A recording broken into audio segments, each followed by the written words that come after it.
Tragedy strikes a Church of Christ church in Texas, but an armed church security guard kills the killer before more lives are lost.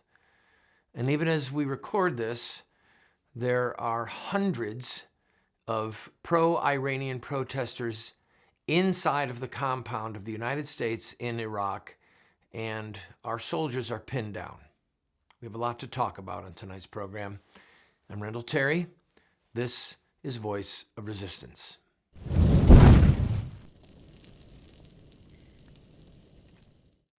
Welcome to the broadcast, friend, and Happy New Year. May God's grace and peace and blessing be yours, and His protection be yours over the coming year. As we begin this filming, it is the middle of the night in Iraq. And while you're watching it, it is still dark. It is before sunrise in the early morning hours in Iraq.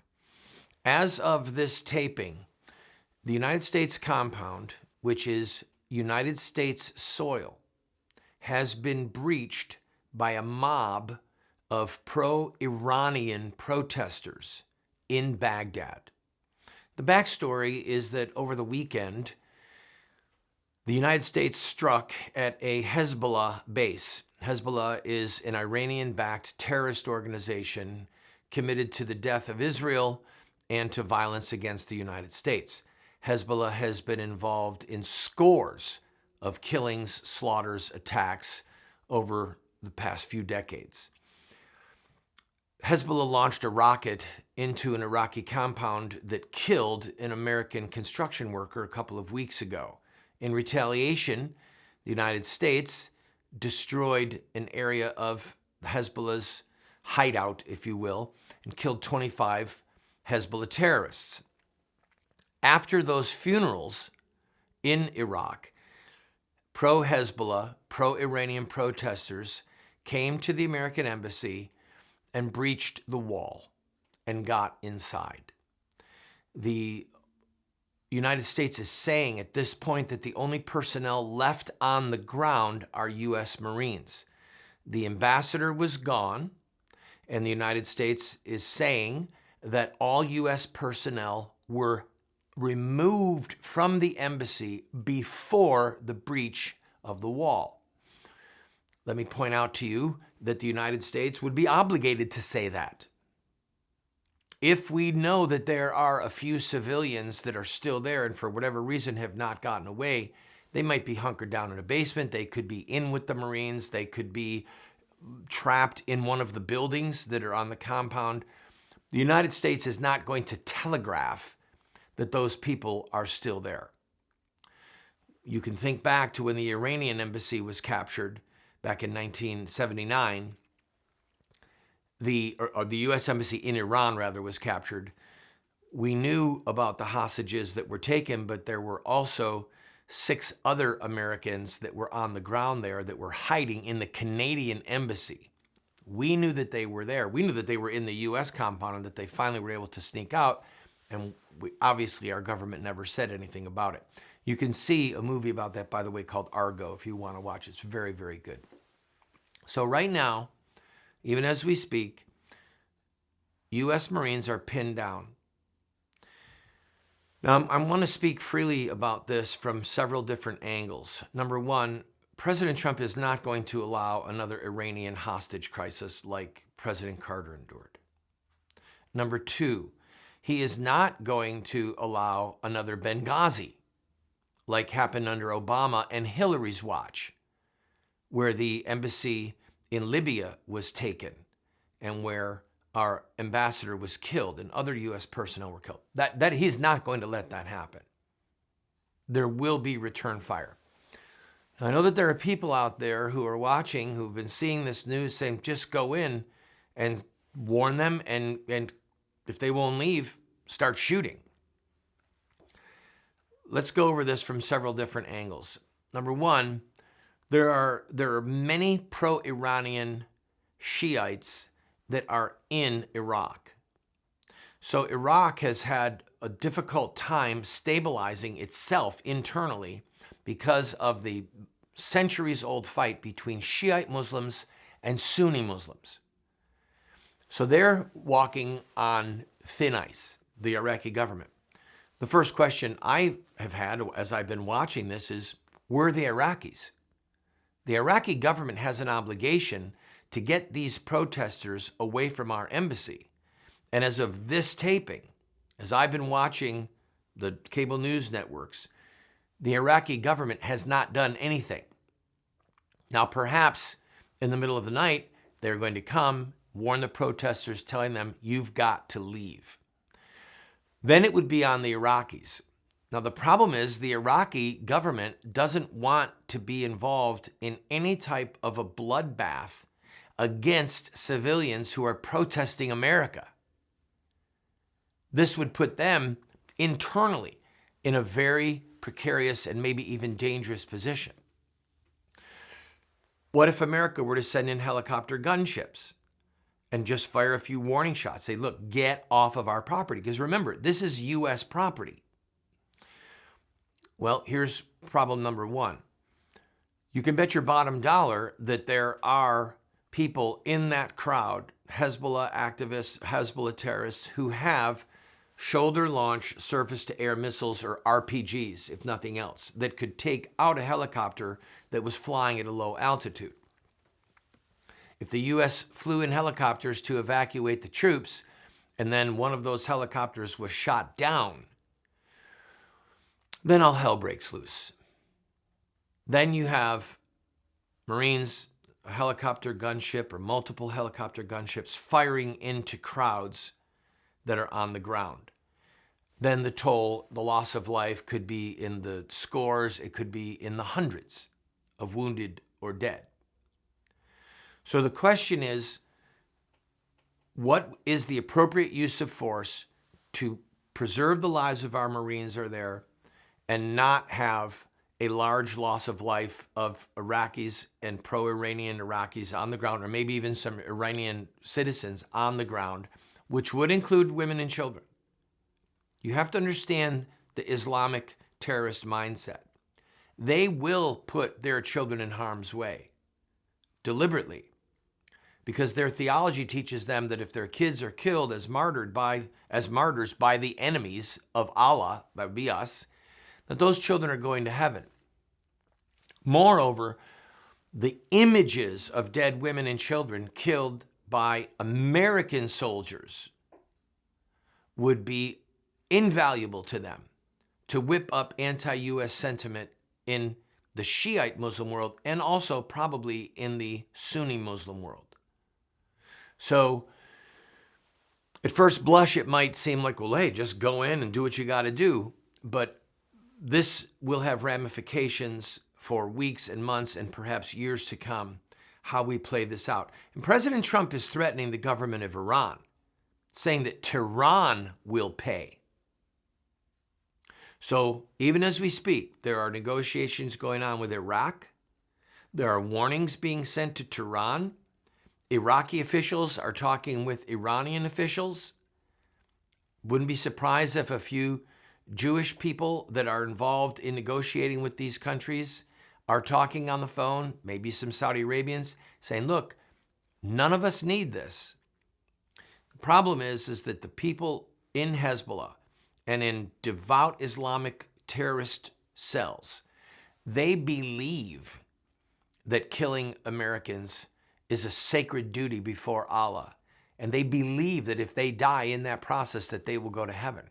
So they're not going to listen to people in authority who are giving them political reasons, geopolitical, area political reasons why they need to leave. They're going to follow their Quran. They're going to follow their Hadith. They're going to follow the biographies of Muhammad in hopes that they can kill the enemy or die in the process. We will keep you posted on this as things develop.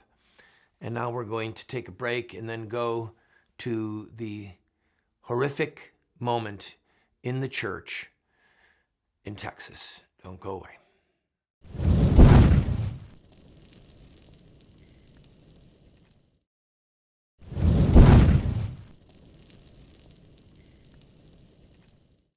Welcome back to the program, friend. This past Sunday, a horrific shooting took place inside of the West Freeway Church of Christ in White Settlement, Texas.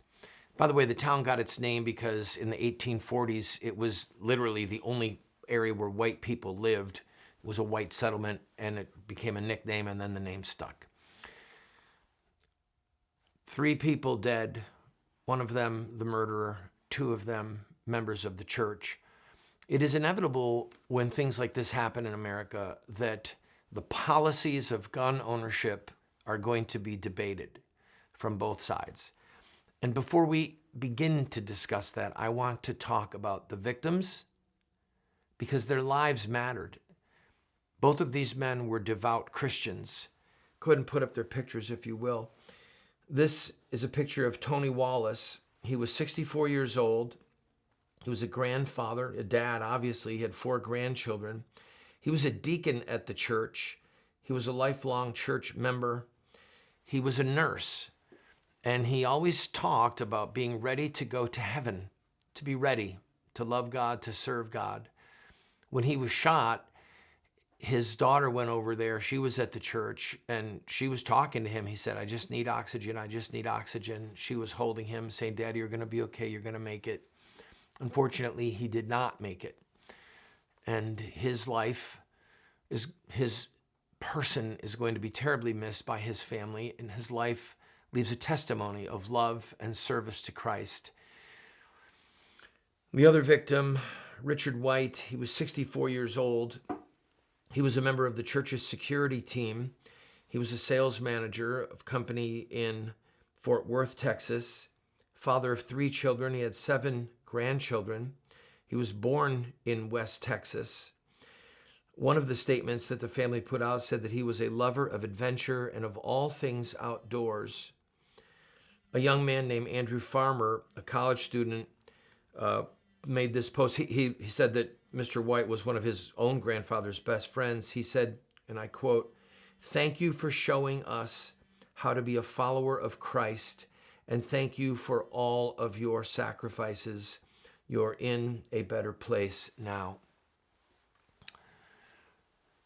The second victim, Mr. White, he was on the church's security team.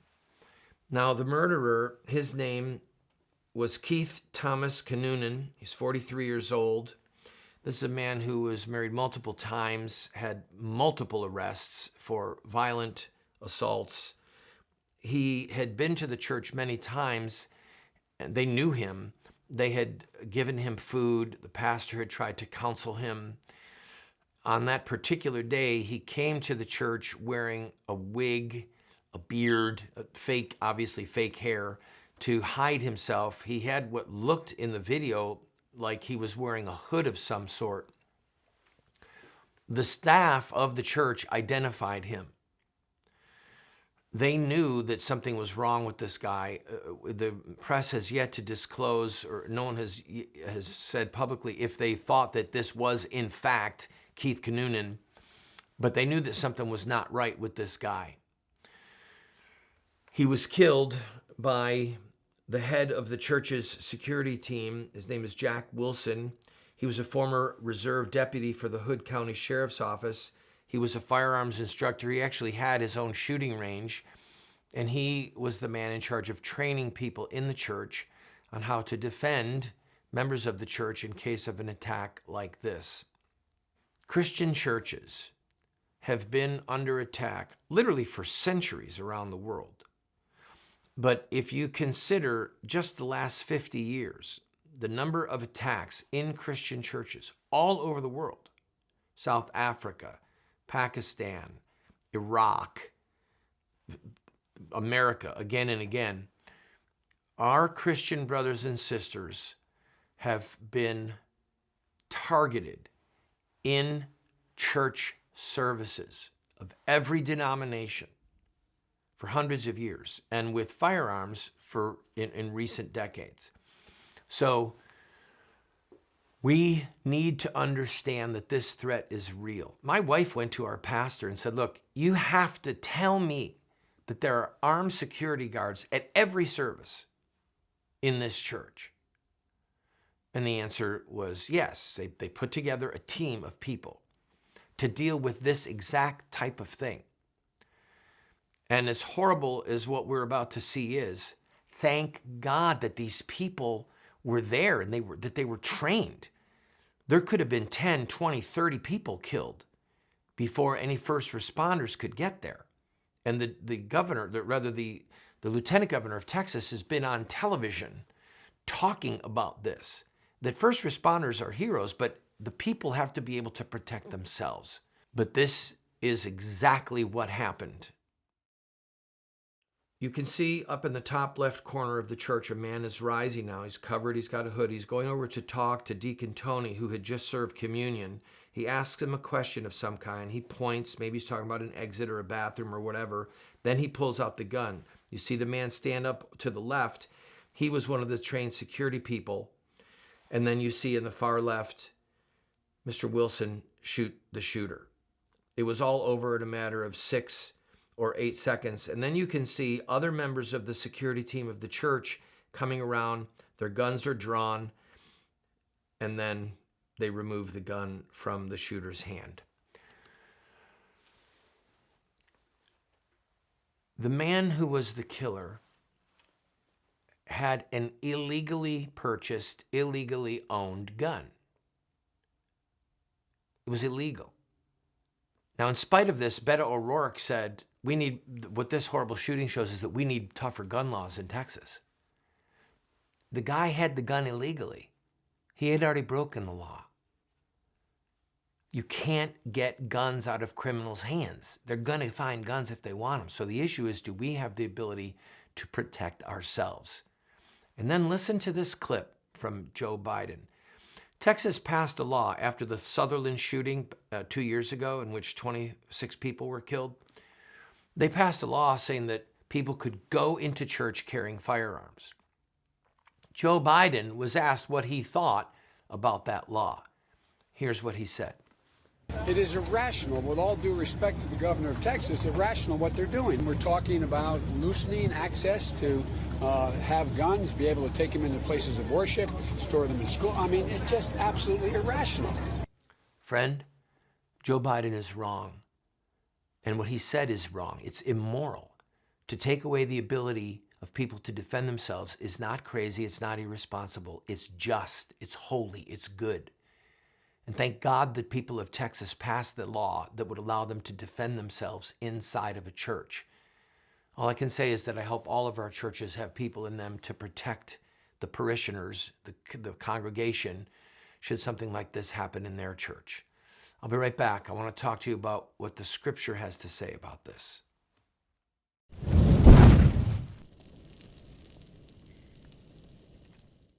I also want to speak tonight directly to Muslims throughout the world.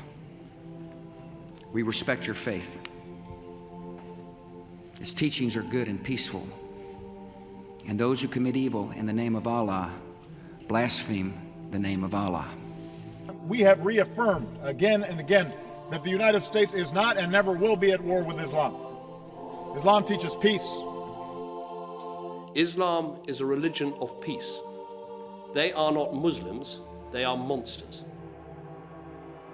We've been told that Muslim terrorists have hijacked the peaceful religion of Islam. But Islamic art and literature tell a very different story. To know the truth, we only have to study the narrative of the founder of Islam, Muhammad, in his own words.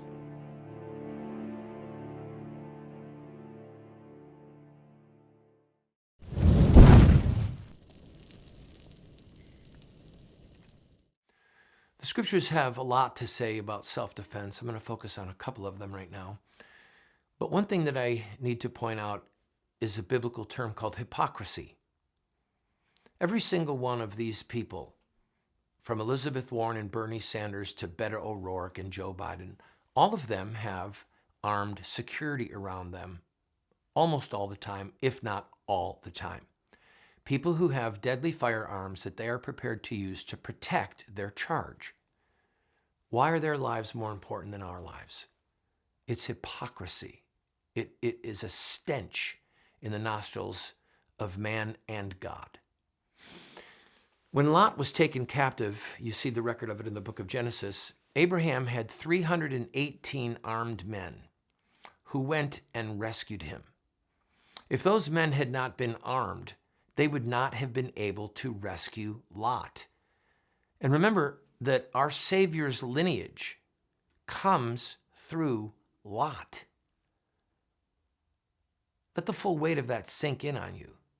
Yes, if we can flee, we should flee. Yes, if we have the ability to not use deadly force, we shouldn't use it. But if we need to use deadly force to protect ourselves or to rescue someone, this is a right given to us by God. We see in the book of 1 Samuel that the Jews had been disarmed by the Philistines. Only Saul and Jonathan had a weapon. Not only did the Philistines disarm the Jews to oppress them, but they outlawed blacksmiths. If you had an axe or a plow or anything used for farming, you had to go to the Philistines to even sharpen it. That was the way that they could control the Jewish population. So disarming a people goes hand in hand with oppressing them. Let the full weight of that sink in to your soul. It is a biblical, God-given right to own the ability to defend ourselves. And Jesus himself, toward the very end of his life, said, "Do you have a sword? If not, go buy one." That's what he told his apostles. I'm going to take a quick break and then talk to you about us, our churches, and how we feel. Please don't go away.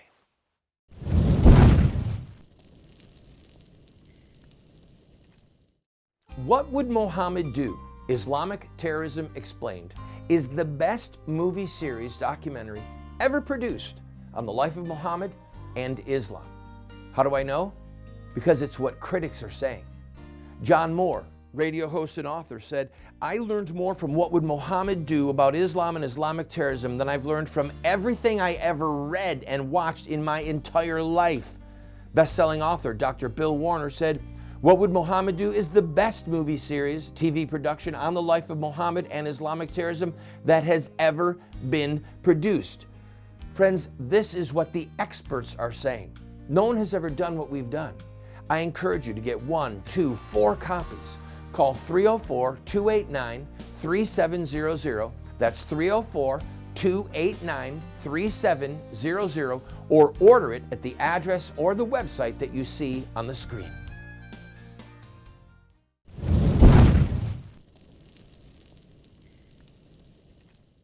A lot of us don't like guns, or we feel squeamish about guns. I have a confession to make. I'm among them. I've had gun training. My wife and children, we all have gun training. We go to the firing range. I believe in guns, but I'm personally not a cowboy. I've got friends who love guns. They're always showing me their guns. "Hey, I just got this." They're excited about them. I feel that way about music instruments. This is probably because one of my closest friends, when I was in the 9th grade, was shot and killed in his home by an accident. A bunch of boys goofing around with a .22. Somebody picked up the gun while an Alice Cooper song was playing, pointed at it, and pulled the trigger. Didn't know that there was a bullet in the chamber, and shot him with a .22, and he died at the hospital. So I have an emotional reaction to guns that has never left me. We just can't let our feelings dictate to us principles and theology and political policy. So however you feel about guns, it's okay. Feelings are just feelings. The issue is that this is an evil world. Violence is here to stay until the end of time when Jesus returns. And until that time, we have a God-given right to defend ourselves and to let other people defend themselves. So your feelings, whatever they are, good, bad, indifferent, they're okay. The issue is policy, and we have a right given to us by God to defend ourselves. God bless you.